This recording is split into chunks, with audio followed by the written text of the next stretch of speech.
नमस्कार दोस्तों, स्वागत है आप सभी का हमारे प्रोग्राम जिंदगी बने आसान में। दोस्तों, हमारी बहुत ही खूबसूरत सीरीज चल रही है gut brain connection with food के ऊपर। हम जान रहे हैं कि कई सारी ऐसी चीज़ें हैं जो हम अपनी हेल्थ के बारे में जानते ही नहीं थे।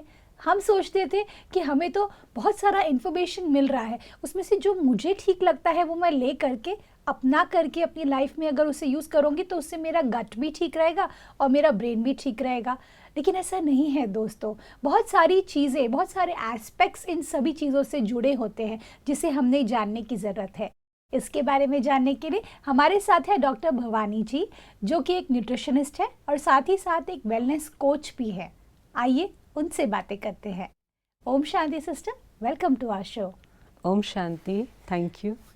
सिस्टर, हमने पिछले एपिसोड में बात की थी कि किस तरह से हमारा जो खान पान है वो हमारी पूरी ज़िंदगी को चेंज कर सकता है।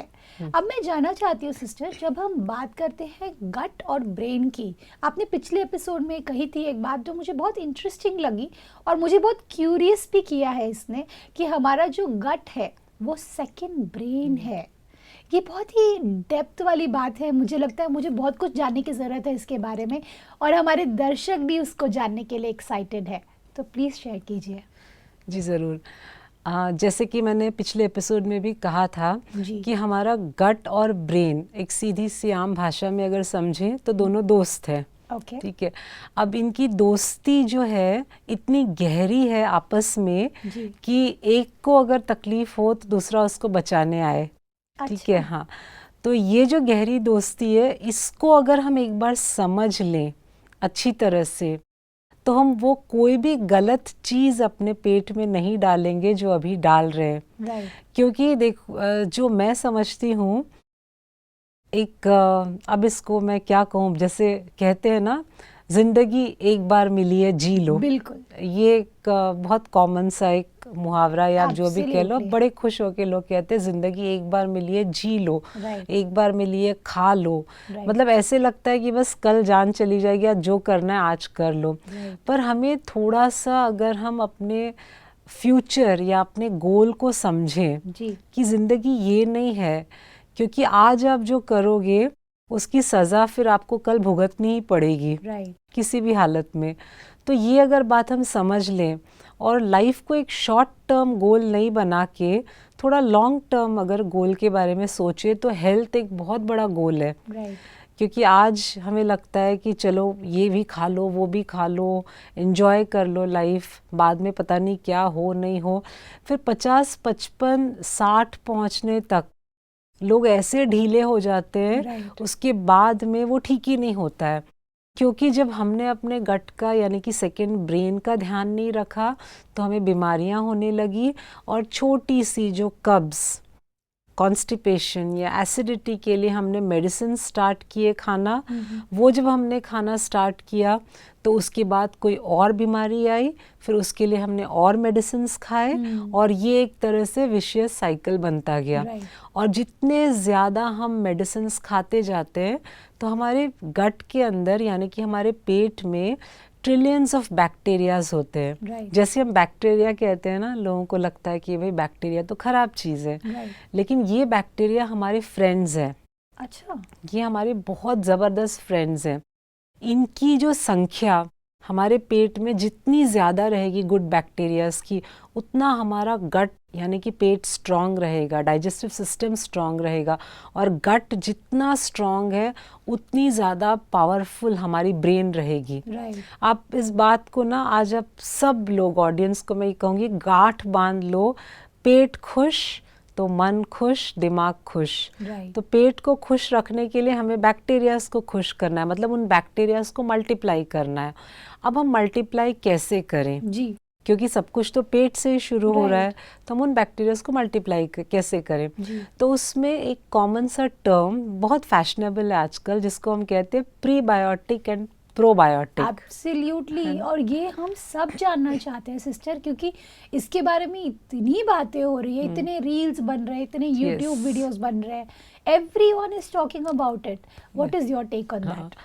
प्रीबायोटिक और प्रोबायोटिक जब हम कहते हैं तो ऐसे बहुत बड़ी कोई चीज़ आ गई है, अब हमें कुछ वो खाना है, ऐसे सब सोचते हैं। पर अगर हम अपना इंडियन कल्चर देखें तो हमारे जो एंसेस्टर्स थे वो सारी चीज़ें ही खाते थे, पर उन्हें पता ही नहीं था ये प्रीबायोटिक है कि प्रोबायोटिक है। तो सिंपल अगर लैंग्वेज में हम इसको समझें तो प्रीबायोटिक्स वो चीज़ें होती है प्लांट बेस्ड होती हैं, वो सारी चीज़ें होती है प्लांट फाइबर जो हमारा पेट डाइजेस्ट नहीं कर सकता है, लेकिन ये जो बैक्टीरियाज है इन प्लांट फाइबर को खा के मल्टीप्लाई होते हैं। अच्छा। हमें समझना है कि हमारे पेट को अगर अच्छा रखना है तो हमें वो बैक्टीरियाज चाहिए, गुड बैक्टीरियाज।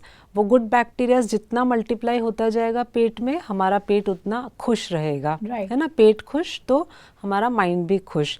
तो इनको हम मल्टीप्लाई कैसे करें? जब हम ये सारे वेजिटेबल बेस्ड जो फाइबर्स होते हैं, जैसे स्प्राउट्स है, सैलेड्स है, फ्रूट्स है, जो कच्ची चीज़ें जो होती हैं, ये सब हम जितना खाते हैं तो हम ये जो बैक्टीरियाज हैं इनको वो ये सारी चीज़ों को खा लेते हैं, न्यूट्रिशन मिलता है। यस, उनको न्यूट्रिशन मिलता है और वो ग्रो करने लगते हैं, मल्टीप्लाई करने लगते हैं। इस तरह से गुड बैक्टीरियाज पेट में बढ़ने लगता है। ये प्रीबायोटिक। प्रोबायोटिक मतलब जैसे दही है, ठीक है, अब वो दही में से कुछ बैक्टीरियाज हमारे पेट में जा रहे हैं, वो भी गुड बैक्टीरियाज है, तो वो भी मल्टीप्लाई हो रहा है हमारे पेट में। तो प्रोबायोटिक ऐसे कुछ कुछ फूड आइटम्स है जिसमें से बैक्टीरिया, देखिए प्रीबायोटिक में ना कोई बैक्टीरिया पेट में नहीं जा रहा है, वो सिर्फ फाइबर्स जा रहे हैं जिसको बैक्टीरियाज खा रहे हैं। प्रोबायोटिक में एक्चुअल बाहर से और भी बैक्टीरियाज हम अपने अंदर डाल रहे हैं, गुड बैक्टीरियाज। तो दही से, दही कौन सी वाली? फ्रेश दही जो हम घर में जमाते हैं। जो पैकेटेड दही होती है ना, अब तो कन्वीनियंस फूड का टाइम चल रहा है, तो पैकेट लिया, उसको कट कर दिया, खा लिया, पर उसमें वो बैक्टीरिया कल्चर नहीं होते हैं। तो घर पे आप जो फ्रेश दही जो जमाई हुई होती है उसमें गुड बैक्टीरियाज होते हैं, वो प्रोबायोटिक है। फर्मेंटेड फूड इंडिया में बहुत फेमस है। फर्मेंटेड फूड में जितने भी आप साउथ इंडियन और गुजराती फूड देखोगे फर्मेंटेड होता है, वो हमारे गट बैक्टीरियाज के लिए बहुत अच्छा है। पर यहाँ पे मैं ना एक छोटा सा एग्जांपल देना चाहूँगी कि जैसे हम fermented food, south Indian food की बात करते हैं, इडली, डोसा, ये सब, तो उसका मतलब ये होता है कि हमने एक क्वांटिटी अपने फैमिली के लिए बनाई, पीस के रखा और उसको फर्मेंट होके अगले दिन फिनिश कर दिया। जनरली हम क्या करते हैं मैं आपको बताती हूँ, हम ये समझ के इडली या डोसे का बैटर बनाते हैं कि पूरी सोसाइटी को हम बांटेंगे, इतना सारा क्वांटिटी बना लेते हैं। उसके बाद जब बांटने की बारी आती तो नहीं मन करता है देने का, फिर हम उसको रेफ्रिजरेटर में रखते हैं। पहला दिन बढ़िया सा सॉफ्ट इडली बना, सांभर चटनी के साथ खाया। अब हमारे कंट्री में ना जो बहनें माताएं होती हैं ना, बहुत स्मार्ट होती हैं, उन्हें पता है कि किस तरह से क्या करना चाहिए। तो अगले दिन वो क्या करती हैं, उसका डोसा बना देती है। अब थर्ड डे आप देखिए फ्रिज में से निकाल के खा रहे हैं, थर्ड डे उसकी न्यूट्रिटिव वैल्यू बिल्कुल कम हो चुकी है, वो एक्चुअली बासी होता जा रहा है वो बैटर। फिर उसका अप्पम बना देंगे, फोर्थ डे वो अप्पम में बहुत सारा वेजिटेबल्स मिला करके डाल देंगे, तो हफ्ते भर के लिए ये चलता है। तो ये फिर प्रोबायोटिक नहीं हुआ, क्योंकि इसको हम बासी चीज़ खा रहे हैं। इसीलिए आप देखोगे बहुत सारे लोग कंप्लेन करते हैं कि आर्थराइटिस की पेन हमारी बढ़ती है, जॉइंट पेन हमारी बढ़ती है, ये क्योंकि ये जो फर्मेंटेड फूड है ये पुराना होता जा रहा है, स्टेल। तो आप घर में बैटर बनाते हो, अगले दिन मैक्सिमम उसके अगले दिन मॉर्निंग तक आप फिनिश कर देना, ठीक है। तो फर्मेंटेड फूड, कर्ड, ये जो चीज़ें इसमें से पिकल्स, यस परफेक्ट। पिकल्स भी कौन सी, अभी जो मार्केट वाली हम लेते प्रोसेस्ड, वो वाली नहीं। घर में देखो पुराने ज़माने में बहुत फ्रेश पिकल्स बनाए जाते थे जो बिना रेफ्रिजरेटर के सालों तक ख़राब नहीं होता था। तो उसमें जो भी इंग्रेडिएंट्स डालते थे उस हिसाब से होता था। चलो आज हम उस तरह से नहीं बना सकते, पर जो भी पिकल बनाएंगे वो फर्मेंटेड, पिकल भी फर्मेंटेड होता है, ठीक है। जिस तरह से नॉर्थ में विंटर सीजन में कांजी बना के पीते हैं, उसमें ब्लैक कैरेट और बीट रूट और 2-3 चीज़ें होती है, उस वाटर को फर्मेंट किया जाता है, उसको पीते हैं। तो ये सारे जो फर्मेंटेड जो चीज़ें हैं और दही है, ये प्रोबायोटिक है। तो इन दोनों का जब कॉम्बिनेशन सही से हमारे पेट में जाता है, तब हमारे गट के बैक्टीरियाज इम्प्रूव होने लगती है, उनकी क्वांटिटी, उनकी भी, वो भी हेल्दी होने लगते हैं, क्योंकि वो हेल्दी रहेंगे तभी हमारे गट की लाइनिंग को वो सेव करके रख सकेंगे। राइट। जी। सिस्टर, मैंने एक चीज़ सुना है कि ये थोड़ा सा मिथ है, या मैं कहूँ एक कंफ्यूजन है, जिसके बारे में मैं जानना चाहती हूँ। मैंने सुना है कि milk products are not good, और मैंने ये सुना है कि मिल्क में बहुत ज़्यादा केमिकल्स होते हैं, और ये भी सुना है कि वीगन लोग जो होते हैं वो हेल्दी होते हैं कंपैरेटिवली, लेकिन कुछ लोग डेयरी प्रोडक्ट्स पे ही जी रहे हैं, ऐसे भी लोग हैं। तो हेल्थ को अगर हम डिफाइन करें तो आपके हिसाब से बेस्ट डाइट कौन सा है जो हमारे गट के लिए भी अच्छा हो और ऑटोमेटिकली हमारे ब्रेन के लिए भी अच्छा हो? मैं तो पहले आपको शुक्रिया अदा करना चाहूँगी कि ये सवाल आपने पूछा। बहुत अच्छा और इम्पोर्टेंट क्वेश्चन है, जी। क्योंकि इसको लेके बहुत सारा कन्फ्यूजन है। जी। देखो, लैक्टोज इंटॉलरेंस, ये वर्ड भी बहुत कॉमन हो गया है। I've heard it. यस, और बहुत लोगों को जो मिल्क एंड मिल्क प्रोडक्ट्स, उससे बहुत एलर्जी होती है। Right. पेट में गुड़गुड़ होना, फिर आईबीएस के सिम्टम्स दिखना, फिर इस तरह से बहुत होते हैं। तो डॉक्टर्स भी कह देते हैं आप मिल्क एकदम बंद कर दीजिए, मिल्क या मिल्क प्रोडक्ट्स। Right. तो सबसे इम्पॉर्टेंट चीज़ हमें ये समझना होगा कि अगर हम अपने पास्ट, अपने पूर्वज को देखें, जी। तो वो तो बहुत मिल्क और मिल्क प्रोडक्ट्स पे वो रहते हाँ, थे, वो उसी पे ही रहते उसी थे। पे रहते थे। Yes, perfect. तो उनको कुछ क्यों नहीं हुआ? Right. अब यहाँ पे हमें ये बात को समझना ज़रूरी है कि उनके टाइम पे देखो, गांव में ना हर एक घर में गाय होती थी, तो बछड़े ने जो पी लिया दूध, उसके बाद जो बचता था वो एकदम नेचुरल फ्रेश मिल्क को यूज़ किया जाता था। Right. और ये जो गाय थी, ये सब देसी काऊ जिसको हम कहते हैं, और ये देसी गाय जो है ये A2 मिल्क देती है। Right. अब यहाँ पे थोड़ा हमें डिफरेंस समझना होगा, A1 और A2, ये क्या डिफरेंस है, क्योंकि A2 मिल्क अभी बहुत कॉमन हो रहा है। Right. Everyone is talking about it. Yes, हाँ। तो A1 और A2 है क्या? हम जो नॉर्मल कमर्शियल मिल्क पीते हैं उसमें A1 प्रोटीन होता है, जो हमारे पेट को डाइजेस्ट करना बहुत मुश्किल है। Okay. और A2 मिल्क जो है वो मदर्स मिल्क से उसकी जो है ना सिमिलैरिटी बहुत होती है, तो उसको डाइजेस्ट करना बहुत इजी है। जी। और A2 मिल्क बहुत जल्दी से मिलता नहीं, क्योंकि वो Yeah. देसी काऊ के होते And it हैं। is expensive as well. हाँ, एक्सपेंसिव वो इसलिए हो गया है क्योंकि अभी वो देसी काऊ ही अवेलेबल नहीं है। Right. बहुत कम हो गए हैं। Shortage और है। हर जगह पे नहीं है, और जो मिलता भी है तो काफ़ी सारे कंट्रोवर्सी होते हैं, वो है भी ओरिजिनल है कि नहीं है करके। Right. तो A2 मिल्क अगर आप पीते हैं, जो बिल्कुल ओरिजिनल नेचुरल है, A2 प्रोटीन वाला मिल्क, जिसको हमारा पेट डाइजेस्ट कर सकता है। जी। लेकिन क्योंकि हम A1 ही मिल्क पी रहे हैं और हम बहुत एक्सेस में ले रहे हैं, क्योंकि हमें सबको पता है अभी कैल्शियम है, विटामिन डी है, Right. बहुत सारे बेनिफिट्स है, तो हम क्या कर रहे हैं, वो मिल्क एंड मिल्क प्रोडक्ट्स लेते जा रहे हैं। हमारे पेट, हमारा जो डाइजेस्टिव सिस्टम है ना, वो कहीं ना कहीं वीक होता जा रहा है। Right. क्योंकि उस प्रोटीन को डाइजेस्ट नहीं कर पा रहा है पेट।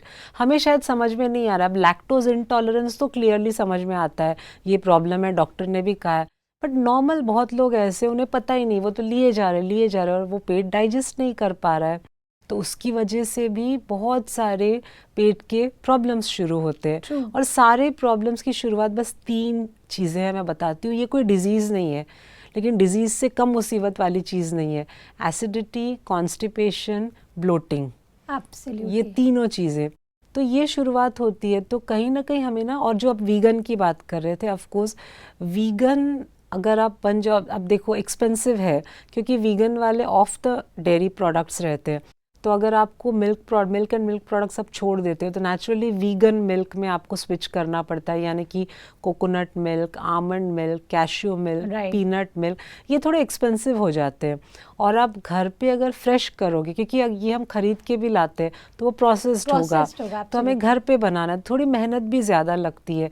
जैसे आप कोकोनट मिल्क का जो बटर मिल्क पियोगे, उसकी फैंटास्टिक टेस्ट होती है, उसकी न्यूट्रिटिव वैल्यू बहुत हाई होती है। सबसे बेस्ट बात है इन सारे वीगन मिल्क की, जी। पेट के लिए बहुत इजी है डाइजेस्ट करना, Wow. और बहुत पेट आपका खुश रहेगा।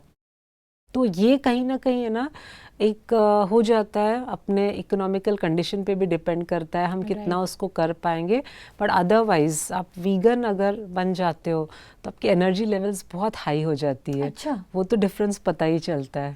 सिस्टर, जब हम बात करते हैं गट और ब्रेन की, इसके अंदर में एक और पहलू जुड़ता है, वो है, आपने कहा था कि अगर आपका गट ठीक है तो ब्रेन ठीक है। क्या ऐसा वाइसा वर्सा भी होता है कि अगर आपका ब्रेन ठीक है तो आपका गट ठीक रहेगा? बिल्कुल बिल्कुल। क्योंकि अगर मैं किसी कारण आज दुखी हूँ, परेशान हूँ, स्ट्रेस हो गया है, एंग्जाइटी बढ़ गई है, एंगर बहुत ज़्यादा बढ़ गया है, तो मेरे पेट पर भी असर करता है। अच्छा। आप देखना, जिसको बहुत ज़्यादा गुस्सा आता है, जो बहुत एंगर जिसका बहुत हाई लेवल पे रहता है, जी। तो सबसे पहले तो हम कहते हैं उसको बीपी उसकी बड़ी ज़्यादा हाई रहती है। वो तो है ही नॉर्मल, सुनते हैं, बट आप देखना ऐसे पर्सन का डाइजेस्टिव सिस्टम हमेशा वीक रहता है। अच्छा। वो फूड को पूरी तरह से डाइजेस्ट नहीं कर पाएगा, पेट से रिलेटेड सारे इश्यूज उसको होते हैं, जबकि वो सब हेल्दी खा रहे हैं। यस, लेकिन गुस्से पे कंट्रोल नहीं है, एंग्जाइटी, फियर, ये सारे जो नेगेटिव इमोशंस है ना, हमारे पेट पे असर करता है। अच्छा। तो ये वाइस वर्सा है, ये ठीक है तो वो ठीक है, वो ठीक है तो ये ठीक है, नहीं तो फिर गड़बड़।